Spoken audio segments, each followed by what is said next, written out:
Wait. Yep.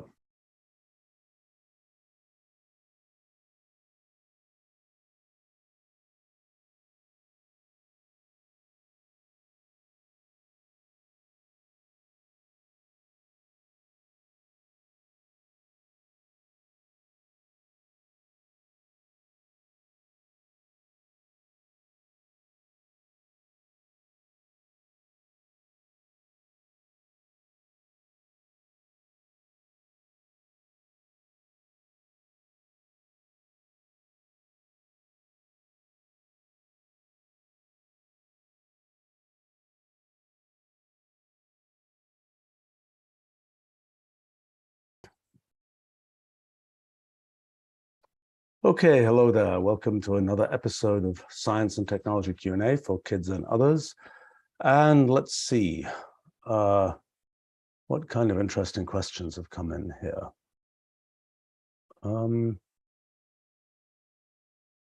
Question from Mikhail here.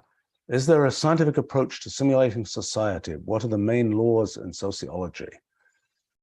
Interesting. You know, there's a question of, are there kind of scientific laws that determine features of human behavior? And at times in history, people have been more or less convinced that there are and aren't. I mean, famously around, well, the big sort of growth of mathematical science that happened in the late 1600s with Newton and friends made people say, wow, you can write down mathematical formulas for all kinds of stuff like orbits of planets and things like this. Maybe people thought you can write down mathematical formulas for all kinds of things in the world, and things like the universal law of gravity, the inverse square law of gravity, might apply to all kinds of things, whether it be things about planets or things about people. And by probably around 1800, there was this kind of idea that there might be sort of a social physics that would be kind of an analog of something like Newtonian physics, of formulas for behavior that would govern kind of the structure of society. Despite efforts to make this work, it never really did. And there've been a whole series of kind of attempts to say, well, that there's sort of two ends to this. There's the let's describe how society should work, and then let's try and describe how society kind of does work and what empirical laws there might be for that.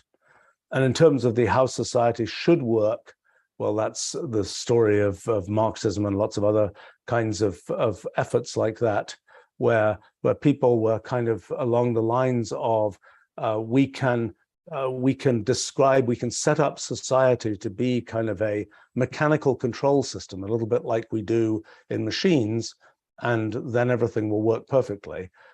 Turns out it usually didn't. And there are lots of spectacular and horrifying examples of that.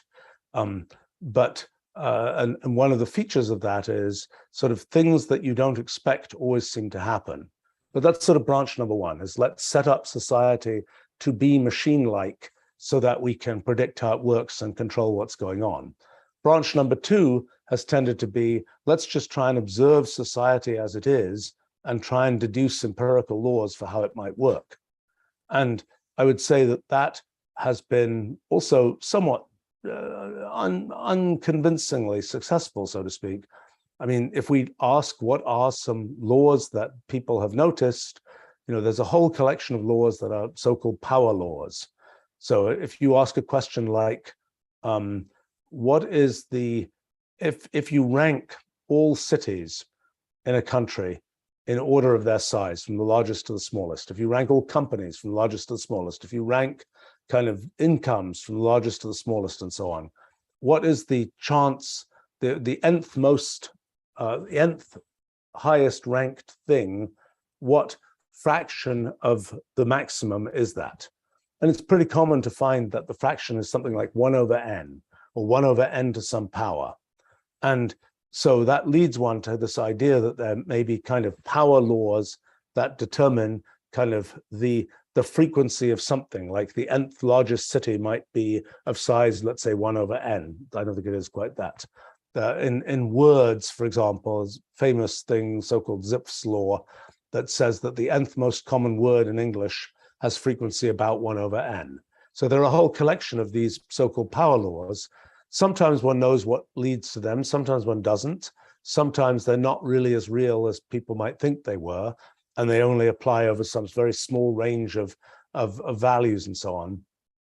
But that's some, and sometimes the reason for power laws is something rather structural.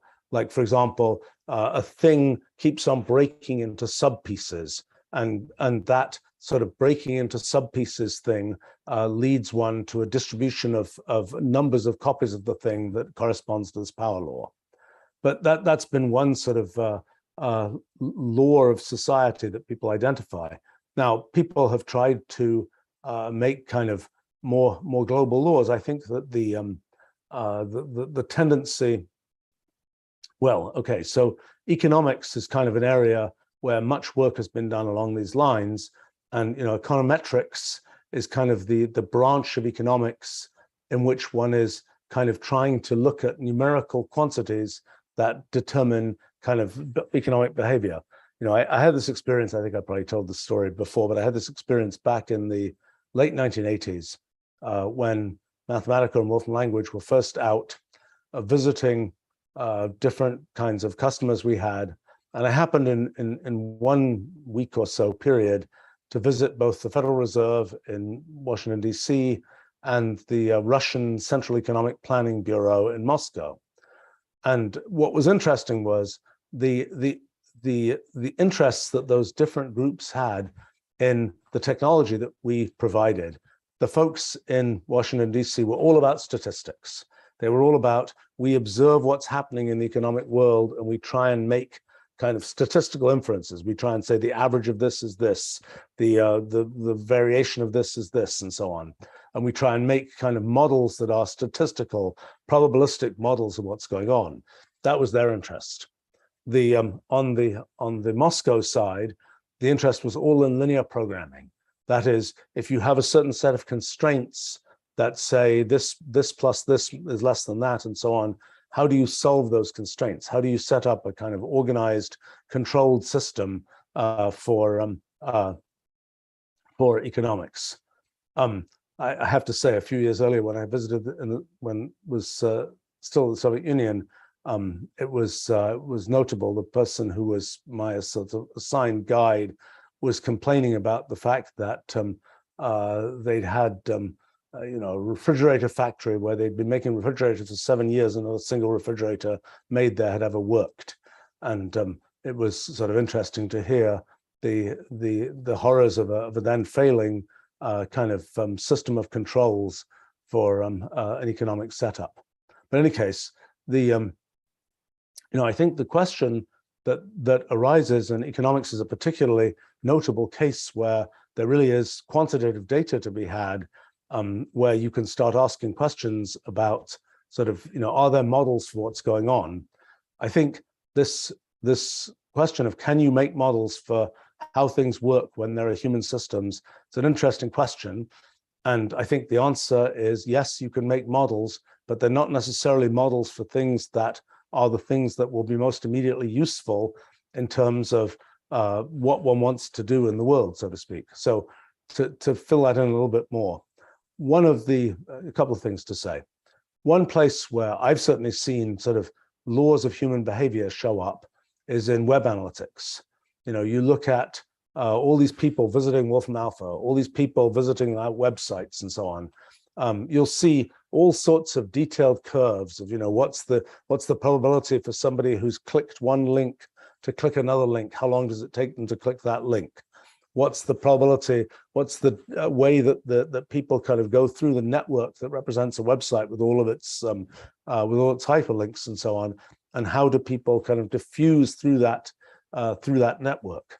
And to what extent can one kind of describe those things by some sort of physical type process? I think that one thing that's notable about things like web analytics is how smooth the curves are. One thing that's also notable is nobody knows why the curves look like that.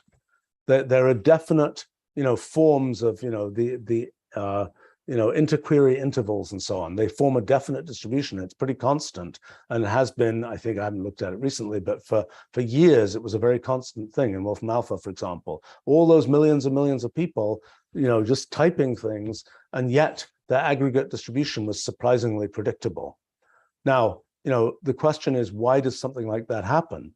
Well, there are things that come out of sort of pure statistics. There are sort of mathematical results. A notable one is the central limit theorem, which basically says that if you have a bunch of randomly picked numbers, where the numbers are, let's say, picked in the interval 0 to 1, and you just pick these numbers and you add about 5 of them or a bit more together, and you take the average of those 5 numbers, the distribution of the average is usually very close to a Gaussian distribution, a bell-shaped distribution. That's a result that is true regardless of what the details of that distribution of original numbers are. And so that's a essentially mathematically derived distributional result. It's not always true, but it's true in many cases. And that's a case where you get something like that. Another type of thing, there are features of kind of us humans that are things like, there are laws, what is it, Fechner's law, is that right? The law that says that things tend to be sort of logarithmically, we notice things logarithmically. If you are sort of, if you put, I don't know, twice as much pressure on, press something twice as hard, or if you have twice as loud a noise or something like this, that what matters is the logarithm of the actual intensity of the sound. By that I mean, if you double the intensity of the sound, it's like you're going up by 1 unit, rather than doubling the intensity, meaning it's going up, it seems like double, so to speak. That's why, for example, our scale of measuring sound with decibels and so on is a logarithmic scale. Every time you go up by 1 decibel corresponds to multiplying the amount of sound by a factor. So, second here.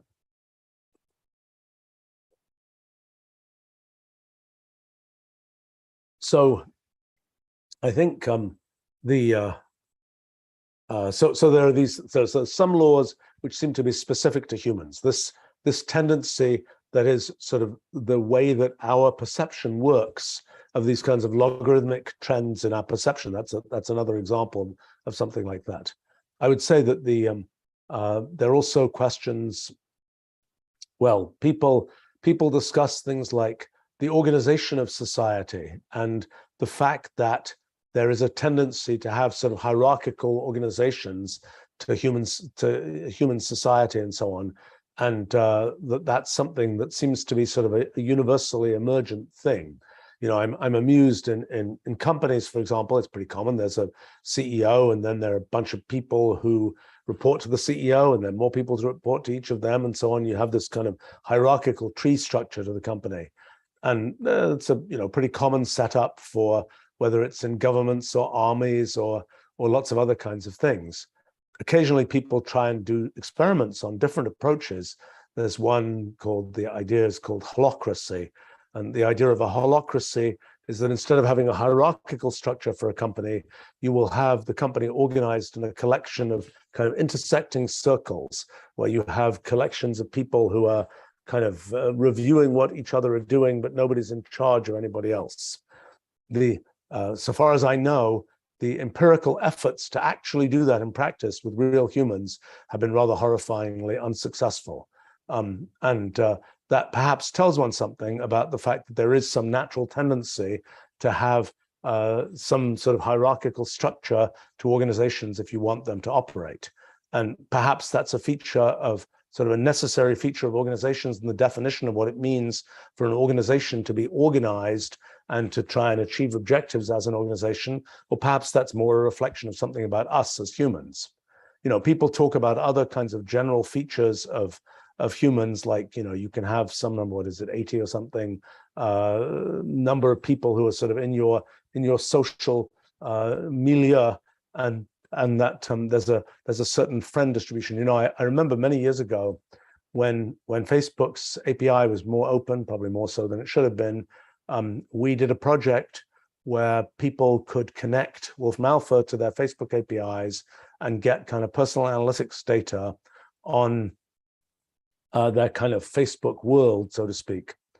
And one thing that we did there was we kept some anonymized data about a very large number of people in the end's Facebook profiles. And I don't remember all the results here, but I do remember that there was a certain distribution of how many friends people have. And I vaguely remember that the peak of the distribution was in the few hundred range. It was also interesting to see, if you looked at the age distribution of the friends of people, you would find that people usually were friends mostly with people very close to their own age until they got to be 40-something years old. And then there would be a little extra peak at the youngest end, which was probably the people being friends with their children or their children's friends and so on. So you see kind of things like that that look very kind of quite structured and so on. But, you know, on a general level, this question of how predictable is kind of what happens with humans and so on, how predictable is, you can also ask sort of how predictable is what happens with history. You know, are there things about kind of human society that are things that are necessary by the nature of kind of organizing a society? Are there things that are accidents of the particular history of human society as it's grown up and so on? And how can you kind of tease those things apart? One of the things that I've come to think is that the things I've studied about the way that sort of one thinks about things computationally, the model that one imagines for humans that is sort of plausible models are not mathematical equations. There isn't sort of an equation typically for what a person does, but there might be a way to represent a bit about what a person does in terms of programs, and to say, you know, with this set of inputs, this rule should be applied that will determine what the person will do. In a sense, that kind of setup is one has an internal view that one is operating according to certain kinds of rules, perhaps. But also, if we look at society as a whole, there are things like laws and regulations and so on, which essentially work like that. They say, if this or that happens, then this or that should happen. And it looks very much like a computer program, except that it tends to be written out, at least in the current time, as a piece of kind of legal statement in whatever language, English or whatever, rather than a piece of code. By the way, I mean, in our efforts to build our computational language, our Wolfram language system that sort of represents the world computationally, one of the things that is an emerging kind of opportunity there is to write things which were contracts that were written in English or legalese and write them in computational language, so that in fact it becomes really the case that the things that run the world are code, and the things that run the world that sort of should model how the world works at the level of human laws and so on are things that are computational. Doesn't necessarily say that that determines how an individual human will choose to act, but it does tell you something about how sort of the regulations imposed by society can be represented computationally. So then the question is, let's say you've got a world in which the thing is pretty much run by code. It's run by, you know, computational language. The humans, okay, we can represent some of what they're doing in terms of sort of computational language programs and things like this. Now we ask the question, so you've got millions of humans, they're all operating this way. There's sort of governments that operate this way and impose rules and so on.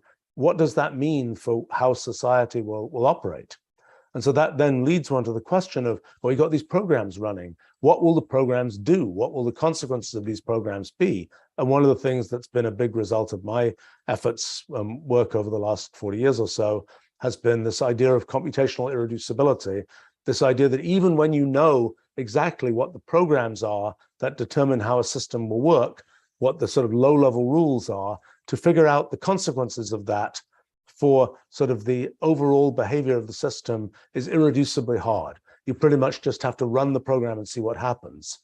So it's kind of like when people write laws and things like that, they often talk about the sort of unintended consequences. You know, you think you're writing a law that will make it easier for the little guys to win or whatever else it is. But actually there's an unintended consequence that makes exactly the opposite be what happens.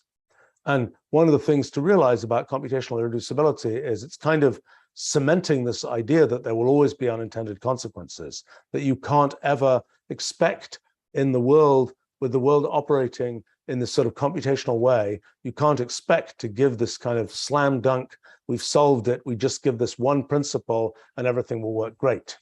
I mean, you know, this sort of segues a bit into things like AI ethics and so on. It's always interesting that, you know, when Isaac Asimov was writing his robotics science fiction stories, you know, he defined these kind of laws of robotics. You know, the first law, I think, is, you know, a robot won't harm a human or through inaction let a human come to harm. And then there's sort of a second law that the robot will do what humans tell it to do, unless that sort of conflicts with the first law. And then the third law, the robot will try to preserve itself unless it conflicts with these other laws.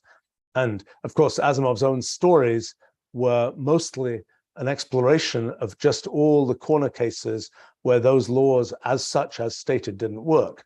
But that was an example of, you know, you think you've just sort of nailed it. You just got these golden principles, the small set of principles that will determine how things work. That will never work. Computational irreducibility kind of tells you that what has been seen in human experience, which is that people make laws and then they say, well, that law isn't quite right, we've got to patch that and make another law, and so on and so on and so on, that is sort of an inevitable feature of the way that the world is, not something that is just because we didn't find the perfect law, we didn't find the perfect way to set society up and so on. So anyway, a few thoughts about the sort of theories for society. I would say one more thing, which is that one of the things that's come out of our physics project is the following thing, that even when there is endless computational irreducibility in the underlying dynamics of a system, like, for example, we've got gas molecules bouncing around in the room. They bounce around in some very complicated pattern. That pattern is undoubtedly computationally irreducible. Yet, there are certain statements we can make about gas in the room, about its pressure, its volume, its temperature, and so on, that are quite easy to make. They're quite simple formulas, and they don't depend on all of that irreducibility. What actually happens is that irreducibility, when we choose to look only at particular things, the fact that there is all that irreducibility kind of smooths out the complexity of what's going on, and we are left, when we look only at particular things, and with very simple conclusions about relationships between, let's say, pressure and volume and so on. And I suspect that there are probably similar things that can be said about economics or about sociology, where there are, even though there is a sort of bed of computational irreducibility, that there are statements that can be made about society, for example, that are in fact computationally reducible, that are actually definite, sort of fairly simple laws. The question is, are those laws that a human who is observing society would care about? It could be the case that there's some law, I don't know, what can I make up? Some law that says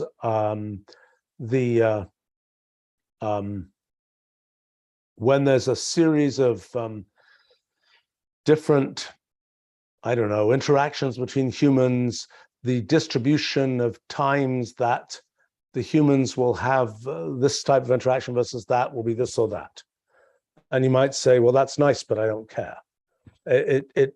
Now, having said that, interesting question, whether if there is some predictability in something, even if it's a thing about which you didn't think you cared, maybe that predictability has some consequence. So for example, if you're in the finance business and you're trying to win in the stock market or something, what matters is, can you predict just a little bit better than the next guy which stock to buy, which stock to sell, and so on. And so if there is something that is predictable in society, even if the thing that's predictable is incredibly obscure and something where you say, but I don't care about that, doesn't have an effect most of the time, it could still be the case that that thing, you can find some path to go from that predictable thing to kind of the to something where you can buy and sell stocks or whatever else, and make a giant financial killing from it, so to speak. So it's an interesting potentiality from kind of thinking about things in terms of kind of the ideas that have come out of our physics project, which are all about sort of how do you connect computational irreducibility of an underlying system to predictability of things that humans notice about a system. Anyway, a few thoughts about kind of social, the theory of the social world. I mean, I do think there probably are some sort of some theories that can be gotten. I think probably studying virtual worlds where there's sort of telemetry about everything, where you potentially know every single sort of pixel of what happened, so to speak, that has the potential to give one an insight into how people behave in more detail than one will see by looking at things where one doesn't have as much data, and where there's a lot more sort of offline state going on.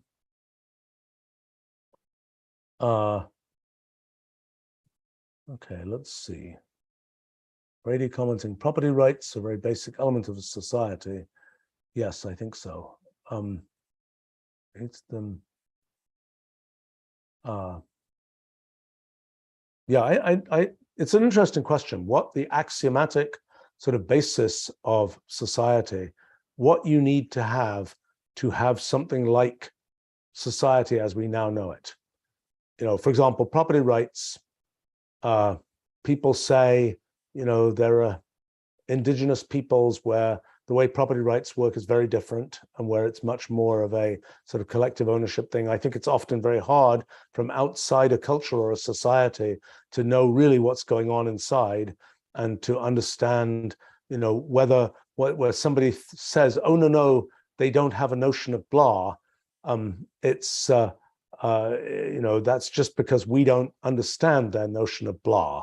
You know, I think it's complicated to kind of project these things one to another. But yes, it does seem interesting to understand to what extent the, you know, what needed to be invented in kind of the history of our species, for example, to lead to society as society more or less is today. I mean, you know, the idea of we are kind of a tribal species in some sense.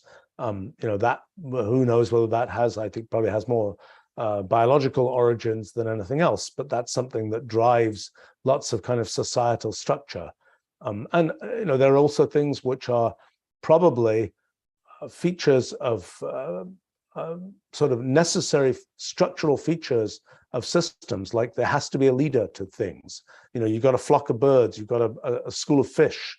You know, in the end, there's got to be a fish that changes direction to decide the school of fish is going to change direction.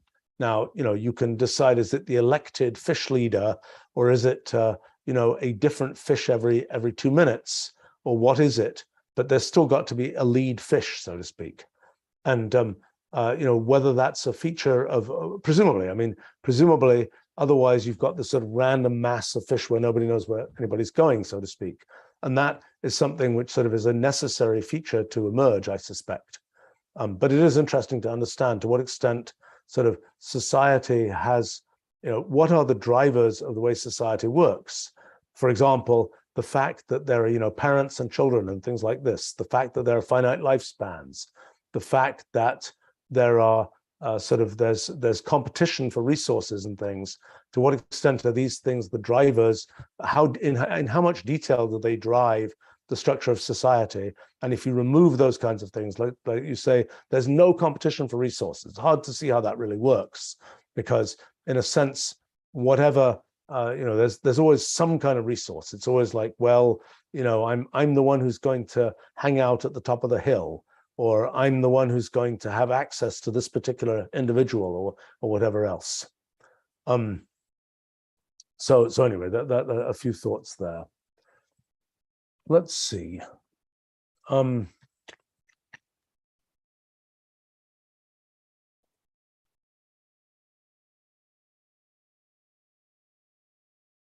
Well, sort of a question here that from Erin that follows on a little bit from the society question. Is there a particular reason that the ability to reason evolved in land mammals instead of reptiles, fish, etc.?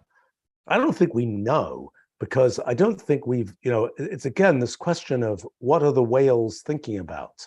You know, what are the dolphins thinking about?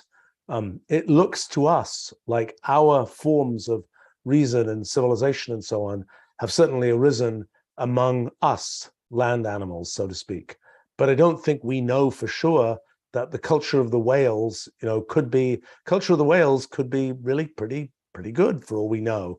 Those whale songs could be, maybe they're a few thousand years behind in terms of sort of where society is and civilization is for humans, but maybe not more than that. Or maybe they're totally different and they're just mindless whistling, so to speak. We just don't really know. Well, let's see.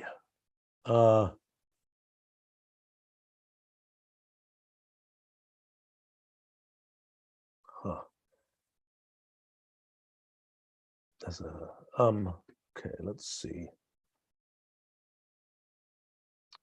Lots of very different questions here, so I'm trying to pick some variety. Well, Paul asks, why are some physical constants dimensionless?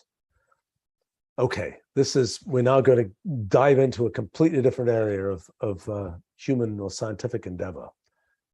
So let's talk about units. Let's talk about dimensions. You say something is 2 feet long, 2 meters long. Something lasts 2 seconds. Something has a speed of 3 meters per second. There's a number there, a 3, but then there's a unit that tells you sort of how you should be, how to interpret that number. Why are there physical units? Why is it the case that it is a different kind of thing to talk about a length than a time? I think in the end, it kind of relates to the way that we as humans perceive things. How to say this? I think that when we are talking about length, for example, we are imagining, comparing the length of a thing. Like I remember, I think in Magna Carta, it says 1 inch is the length of the king's thumb or something. I'm not sure if that survived very long in British law, but it was that way in 1200 or something like that. But in other words, there's a length, and we can compare sort of this physical extension to something about us and our bodies and so on. And similarly, when there's a time, there's a certain experience that we have for that period of time. And these are distinct things, length and time, for example. Now,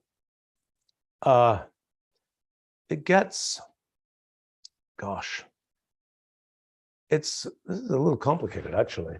One of the questions is, what are the fundamental dimensions that are relevant to things? Like, for example, length is a dimension, but volume is not a separate dimension. Volume is derived from length. A volume is like the cube of a length. You've got, width, depth, height type thing. And those 3 together determine volume. And so volume is not an independent dimension from length. It's like length cubed. And so the question arises, well, what are the independent dimensions of kind of the physical world? And what's usually been identified, mass, length, time, these are uncontroversial ones. Then it gets a little bit more controversial. Then there's amount of substance, the number of atoms measured in moles. Another one, there's luminous intensity measured in candela, in the NKS units, in the SI unit system, the standard metric unit system. And that's essentially the number of photons that exist in some case. And then, what am I forgetting? There's, well, some people think that angle is a separate kind of unit of measure from length and so on.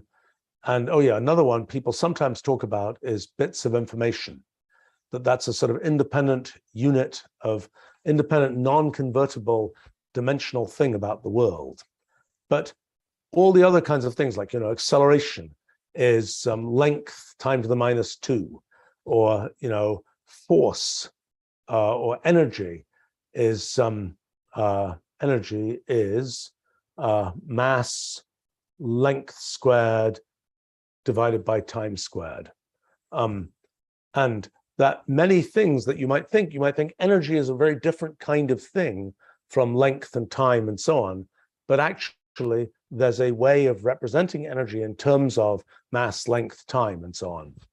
Okay, so it really depends on what you think is sort of fundamental in the world, how many really independent things there are. So for example, the speed of light converts length and time. So the speed of light says, in 1 nanosecond, in 1 billionth of a second, light travels about a foot. So in a sense, once you have the speed of light as kind of a constant, as a thing that is out there, then time and length become, in a sense, immediately interconvertible. And in a sense, you don't really need a separate notion of dimensions of length and dimensions of time once you say, oh, there's the speed of light as well. And there are, in standard physics, there are several quantities that are kind of these converters. So speed of light converts length and time. There's also the gravitational constant, the thing that determines the strength of gravity, that converts, let's see, that's a more complicated set of units, but that essentially converts mass. In the end, because it determines the curvature of space, it relates mass and length. The gravitational constant relates mass and length.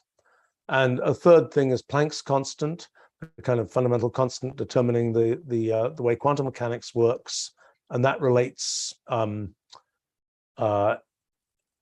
energy. Well, it has units of energy times time, but it gives you relations between essentially things like energy and time.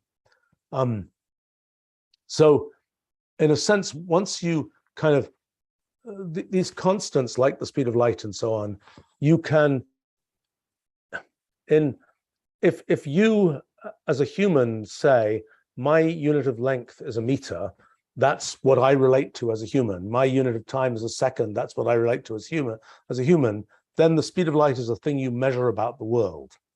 But there's a sense in which the speed of light is just a way of defining those units. It's not really a thing you measure about the world. It just says, given that you've got a certain elementary time length, time unit, for example, the speed of light is just the conversion factor that goes from that to the elementary length unit. So it's an interesting question in our model of physics, where these dimensional quantities really come from. And because in the end, in our model of physics, everything that exists in the universe is just some whole collection of elements in these hypergraphs that are being rewritten, et cetera, et cetera, et cetera, that everything is ultimately just a piece of computational data. And so how could there ever be some sort of meaningful physical dimension of a thing? I think in our models, there really is, at some level, we have to say, well, there are these updates that are happening to this network that represents the universe. How quickly are those updates happening? Well, we could say the updates happen when they happen. And we are observers embedded within that system, and we're getting updated too. And there's nothing to say about how quickly the updates happen. We can also say, if we look from outside the system and we imagine that there's an absolute clock ticking, we can say, how quickly do those updates happen relative to our sort of absolute clock that we've set up? And then we can start talking about an elementary time, maybe it's 10 to the minus 100 seconds or something, that is this sort of elementary clock ticking time for the universe. This is a complicated area, actually, of understanding the where dimensionality comes from, where this notion of things you can measure, because in our models, something like mass is just a counting of the number of things that are happening in this network. Length is just a counting of the number of edges in this network. Time is just a counting of the number of updates that happen in this network. So how can it be the case that there is a sense of there being sort of a unit, a thing that isn't just a number, that is our sort of representation of a length or something? I think maybe the way to think about it is this, that within the system, there are we are embedded within the system. We're made up of these same sort of atoms of space and so on. And one question is, how many atoms of space are there in a typical human? Maybe the answer is 10 to the 100, let's say.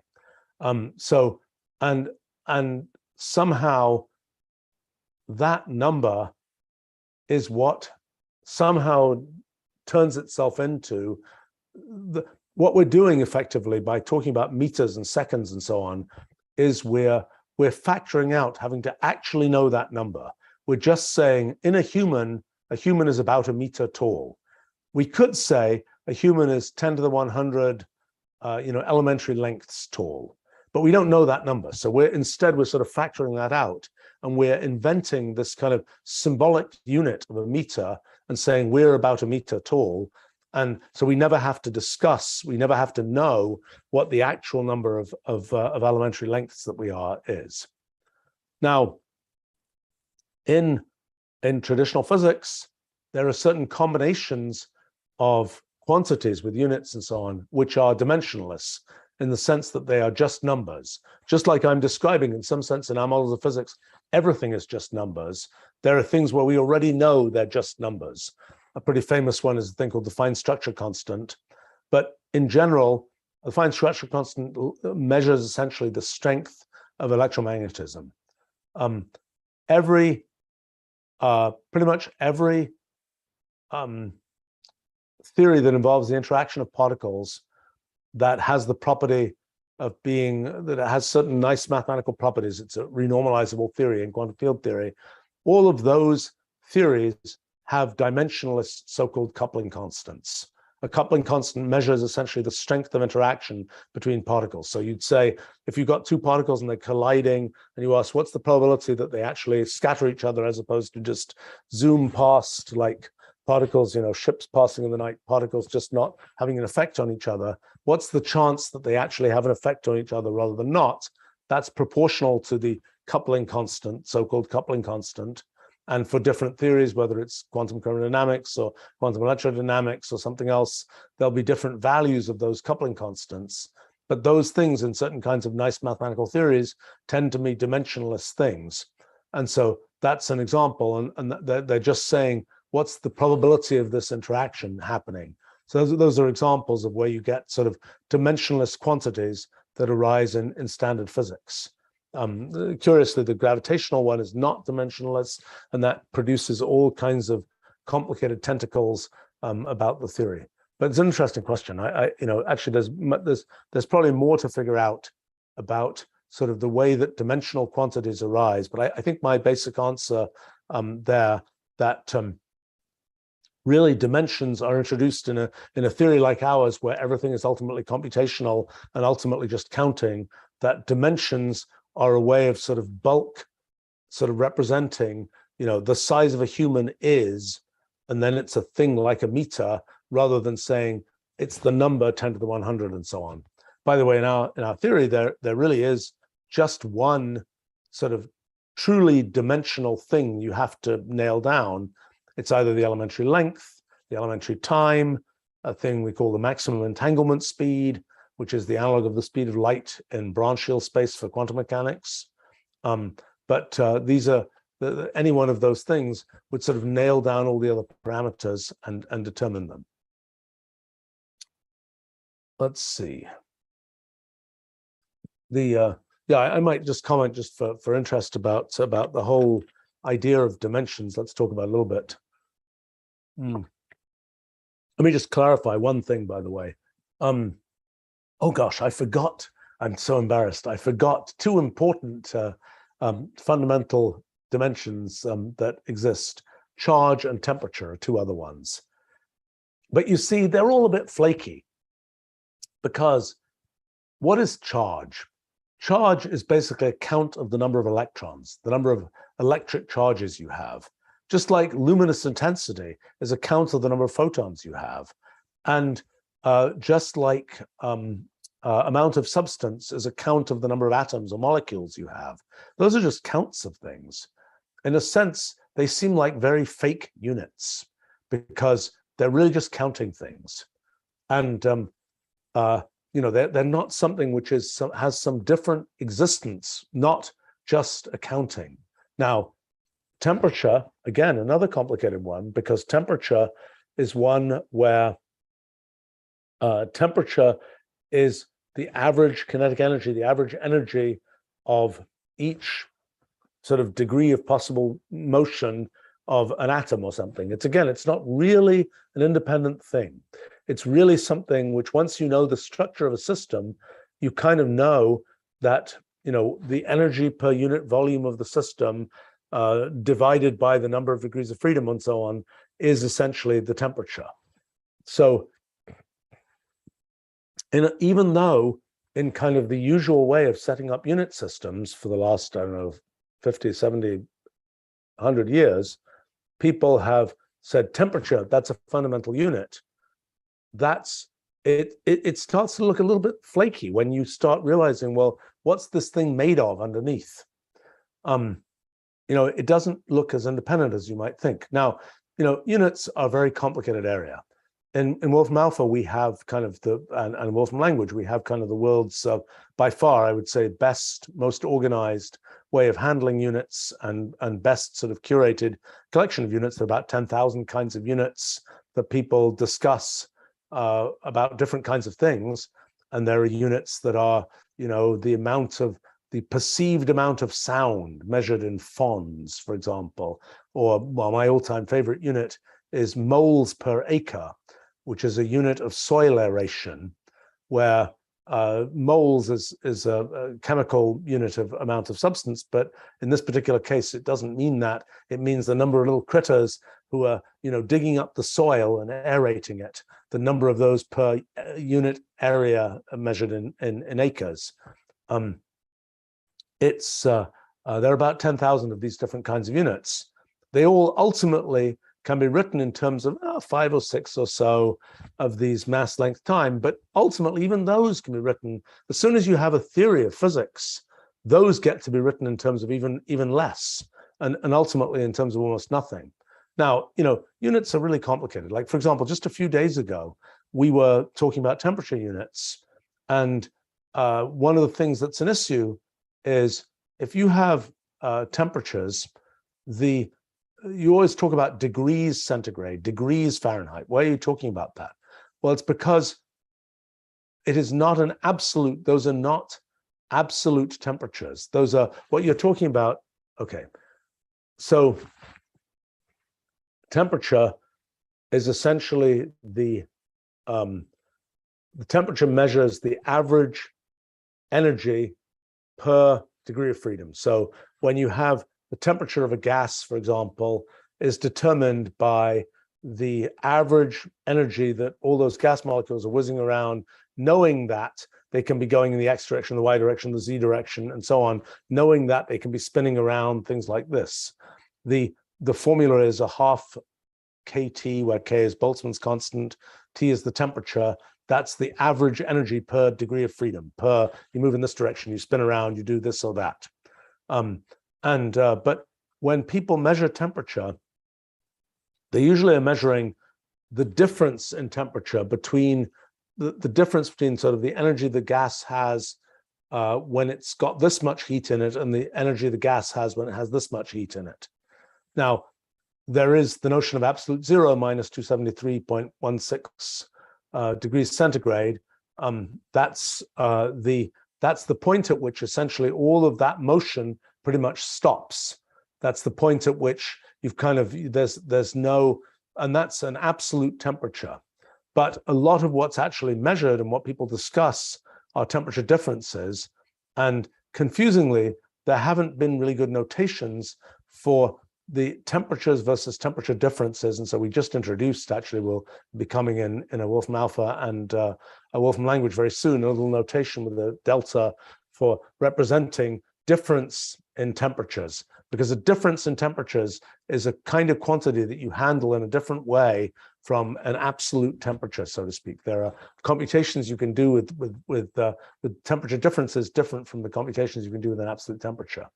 To mention, dimensional analysis is this somewhat mysterious area of kind of, I don't know what, physics or something, if you're trying to work out, okay, a famous example is this. Let's say you've got a model airplane and you've got a real airplane.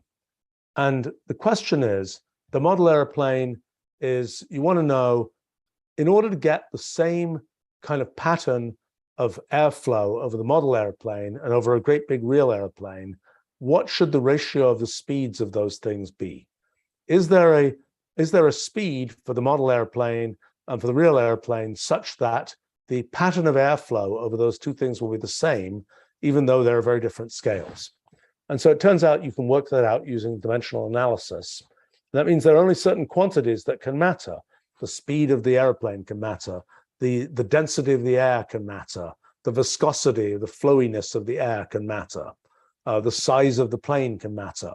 So it turns out that if you take those quantities, and those are the only ones that matter, then you can package those up only basically in one way into a dimensionless object, a thing called the Reynolds number.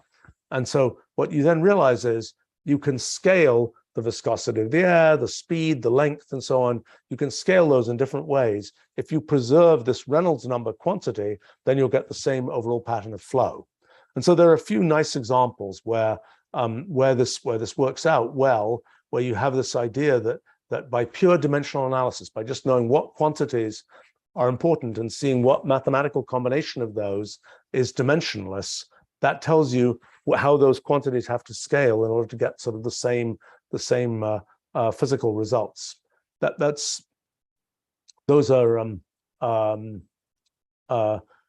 are a modest number of examples where that works. It's a little bit of a strange thing because basically you have to know what quantities are important in determining how a system behaves.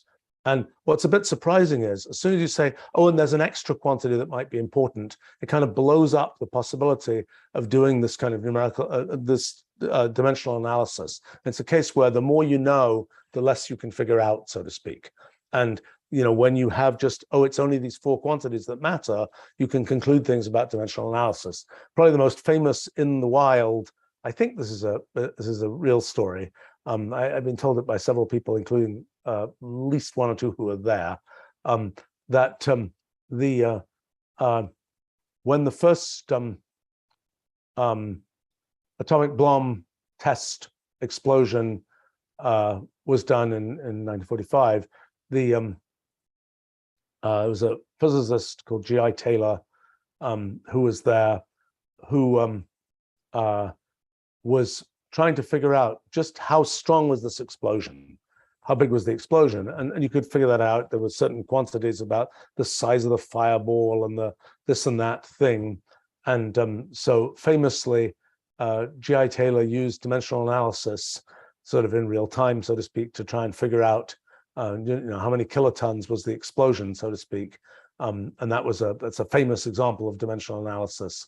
I have to say, it was also involved in, at that time, people were concerned that if you detonate a nuclear explosion in the Earth's atmosphere, that you might ignite the atmosphere, that you might basically start a process where the atmosphere just starts burning everything, so to speak.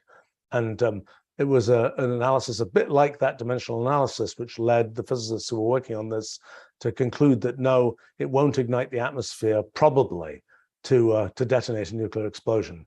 I'm not sure in today's world, well, I don't know, some very silly things happen in today's world, but I don't know whether people would again have the nerve to actually detonate a nuclear explosion, given that at the time it really wasn't, I think, completely clear. There were pretty good arguments that it wouldn't ignite the atmosphere, but it certainly wasn't known for sure, because after all, people don't imagine that there's ever been a nuclear explosion in the Earth's atmosphere before the ones produced by humans starting in the 1940s. Well,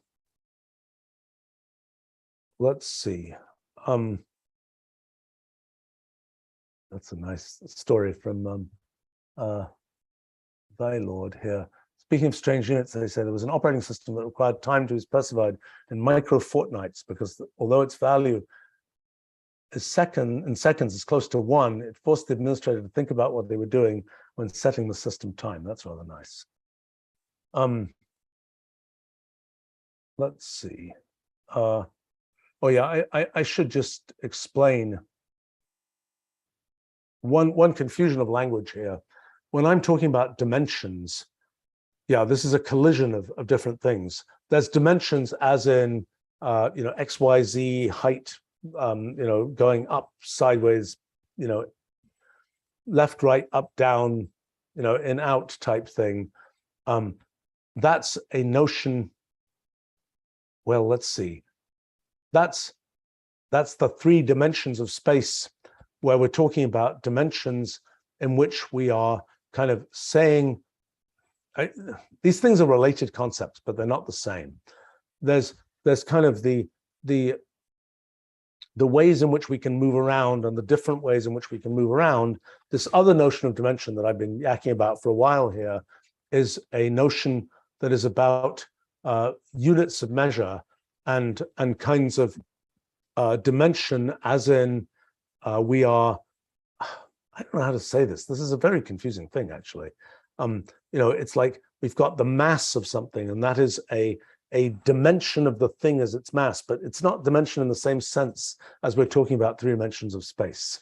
Someone's commenting here, dimensionality versus units. Yes, that's right. I mean, it's the dimensionality of space, but unfortunately the word dimension gets used, and it's not a completely different use, because it is that space has 3 dimensions, like 3 length dimensions, so to speak, and 1 time, space-time has 1 time dimension, but the notion is a little bit different from these way of doing units. All right, I think I have to go to something different here, although there are lots of very interesting questions that have come in here. William asks a question: does empty space have an entropy? As a matter of fact, I've been thinking about that very question, because I've been thinking about the foundations of the second law of thermodynamics. And the answer to that is yes, it does have an entropy. And there are particular cases in which that's very measurable when there are black holes, but I think you can think of it having an entropy at all times. And I think there's a very interesting relationship between that and the way gravitational fields work. And maybe we'll talk about that another time. All right, I should wrap up here for now. And thanks for those interesting questions. And I look forward to seeing you another time. And bye for now.